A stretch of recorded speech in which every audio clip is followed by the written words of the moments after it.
God is powerful and personal. Acts chapter 17, verse 22 through 34. So Paul, standing before the council, addressed them as follows. Men of Athens, I notice that you are very religious. For I was walking along and I saw many altars, and one of them had an inscription on it, to the unknown God. You have been worshiping him without knowing who he is, and now I wish to tell you about him. He is the God who made the world and everything in it. Since he is the Lord of heaven and earth, he doesn't live in man-made temples, and human hands can't serve his needs, for he has no needs. He himself gives life and breath to everyone, and he satisfies every need there is. From one man he created all nations throughout the whole earth. He decided beforehand who should rise and fall, and he determined their boundaries. His purpose in all of this was the nations should seek after God and perhaps feel their way towards him and find him, though he is not far from any one of us. For in him we live and move and exist. As one of your own poets says, we are of his offspring. And since this is true, we shouldn't think of God as an idol designed by craftsmen from gold or silver or stone.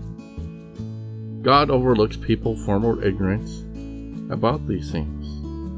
But now he commands every one of you everywhere to turn away from your idols and turn to him.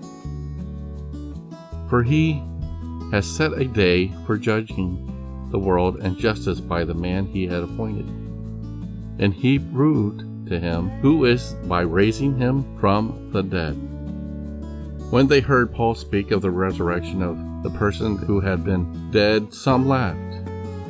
But others said, we want to know more about this later. That ended Paul's discussion with them. But some joined him and became believers. Among them was Denarius, a member of the council, a woman named Demarius, and others. Insights for life. Paul's audience in this passage included people of two different beliefs. There were those who did not believe in life after death and lived only for pleasure, the Epicureans. There were also those who believed in God existed in every material object and sought to be at peace with the world around them, the Stoics. In speaking of these two groups, Paul showed them how the philosophies fell short of grasping the true meaning of God.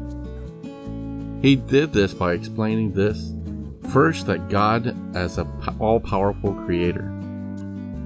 But then he revealed that God is not just an impersonal force, but a person deeply concerned about maintaining intimate relationships with the people he created.